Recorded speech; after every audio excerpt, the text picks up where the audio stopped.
দর্শক, দেশে অনেক ধরনের বাজার আছে। আজকে আমি আপনাদেরকে চ্যানেল 24-এর পর্দায় ব্যতিক্রম একটি ফলের বাজারের খবর জানাবো।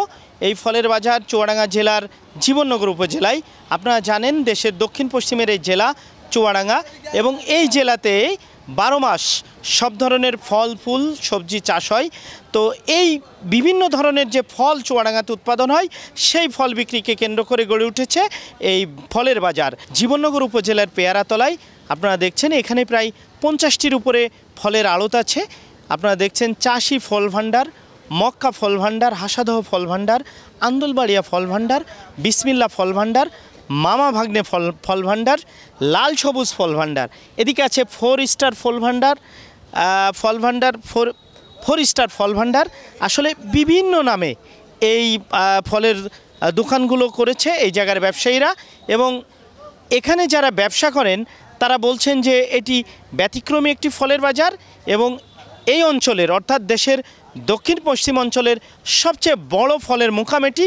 এখানে সব ধরনের ফল বিক্রি হয়। নগদ পেমেন্টে 500 টাকা পর্যন্ত ক্যাশব্যাক, আর লেনদেনে প্রতিদিন ডিপ ফ্রিজ এবং ঘন্টায় ঘন্টায় এসি টিভি সহ দারুণ সব গিফট। আসলে আমরা এখানে যারা এই ব্যবসায় এসেছি, আমরা মূলত চাষি মানুষ, আমাদের ফলের চাষ করি আমরা। তাই আমরা এই ফলগুলো বিক্রি করার জন্য নানানভাবে প্রতারণার শিকার হয়েছি এর আগে, এবং হয়রানির শিকার হয়েছি। সেই হয়রানি থেকেই আমরা নিজেরা উদ্যোগ নিয়েছি যে এখানে একটি ফলের বাজার করব, এবং এই অঞ্চলের আমাদের সহ এই অঞ্চলের কৃষকরা যেন সেই বাজারে সেই চাষকৃত ফলগুলো বিক্রি করতে পারে, সেই উদ্দেশ্য করেই এই বাজারটি। দর্শক, শুনছিলেন একজন যিনি এই বাজার প্রতিষ্ঠা করেছেন, চাষি রমজান। তিনি বলছিলেন যে আসলে এই বাজারের বর্তমান অবস্থা কি, তাদের ভবিষ্যৎ পরিকল্পনা কি। আমরা এখন বাইরের থেকে যারা ব্যাপারী এই বাজারে ফল কিনতে আসেন তাদের কথা শুনবো। আমি সিরাজগঞ্জ জেলার সাদাতপুর থেকে আসছি। তো এই বাজারে কি কি ফল কিনবেন? এই বাজার থেকে আমরা আম কিনবো, বুঝলেন, খিসা, খুদি খিসা, বিভিন্ন জাতের আম আমরা কিনবো। এই বাজারের সুবিধা কি? এই বাজারের সুবিধা মনে করেন কম দাম, আমরা নিয়ে যাই একটু বেশি দামে, চড়া দামে বেচবো, বা আমরা এদের লাভ করবো। এদের খাজনা নাই, তারপরে মনে করেন লেবারের কম, এমনি আমের মান ভালো। আমি বিভিন্ন রকম জাতের আম কিনতেছি, হিমসাগর, ন্যাংরা, গোপালভোগ, আরও অনেক জাতের আম কিনে আমরা খুবই আরাম পাইছি। আটের মানও ভালো, খাজনা নাই, লেবারের সংখ্যা কম, কোনো অসুবিধে নেই, তার জন্য আমরা এই হাটে এসেছি। দর্শক, শুনছিলেন যে এই হাটটি কিন্তু এই যে ফলের বাজার যেটি, এটি খাজনা নাই এখানে, অর্থাৎ কাউকে কোনো খাজনা দেওয়া লাগে না। ব্যবসায়ীরা বলছিলেন কোনো চাঁদা নাই, কোনো খাজনা নাই, এবং তারা স্বাচ্ছন্দ্যে এখান থেকে ফল কিনে দেশের বিভিন্ন প্রান্তে নিয়ে যান। অনেক বড় একটি ফলের আড়ত এটি, ধোপাখালী ফল ভাণ্ডার। আপনার এই ধোপাখালী ফল ভাণ্ডার আসলে নাম দিলেন কেন? এটা অ্যাকচুয়ালি আমার গ্রামের প্রতি একটা আলাদা মায়া মমতা আছে, যার কারণে। তারপরেও আমাদের এলাকায় ফলের চাষটা বেশি হয়, আমাদের এই সাইডটাই বেশি, যেটা অ্যাকচুয়ালি যেটা আম্রপালি যে আমটা বলে, সেটার জন্য বিখ্যাত আমাদের গ্রামটা।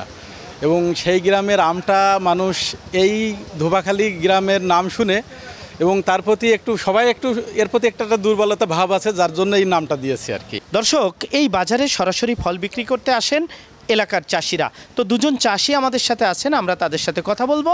আপনারা তো এই বাজারে, এই পেয়ারাতলা ফল বাজারে ফল বিক্রি করতে আসেন, তো এই বাজারে ফল বিক্রি করতে এসে কোনো অসুবিধায় পড়েন কিনা? জি না, আমরা কোনো অসুবিধায় পড়িনি এই বাজারে এসে। তো আমরা এই বাজারটা হয়ে, ফলের বাজারটা হয়ে আমাদের খুব উপকারী হয়েছে, কারণ এখানে খাজনা নেই, বা প্লাস আছে ঢলতা নেই, কোনো কিছু নেই, আমরা ফ্রিভাবে বিক্রি করে চলে যাচ্ছি। এর জন্যে আমাদের খুব সুবিধা হয়েছে। দর্শক, আমার পিছনে দেখছেন ইনসাফ ফল ভাণ্ডার। পেয়ারাতলার এই ফল বাজারে আসলে এই রকম যে ফলের আড়তগুলো আছে, প্রতিটি আড়তেই ফলে ভরপুর, এবং বেচাকেনাও হচ্ছে চমৎকার। তো এই যে ঢাকা থেকে এসেছেন, এই বাজার থেকে ফল নিয়ে যান, এই জীবননগরের পেয়ারাতলা ফল বাজার, এখানে আসলে কি কি সুবিধা পান? এই জায়গায় সব ধরনের সুবিধা আছে, যেমন আমরা মাল কিনে কোনো রকম কোনো অসুবিধা আমি দেখি না।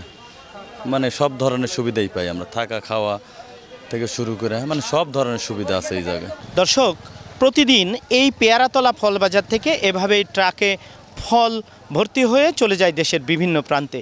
দর্শক, এতক্ষণ আপনাদেরকে আমি জানাচ্ছিলাম চুয়াডাঙ্গার জীবননগর উপজেলার পেয়ারাতলা ফল বাজারের খবর। আগামীতে অন্য কোনো বাজারের খবর নিয়ে আবারও দেখা হবে। রেজাউল করিম লিটন, চ্যানেল 24, চুয়াডাঙ্গা।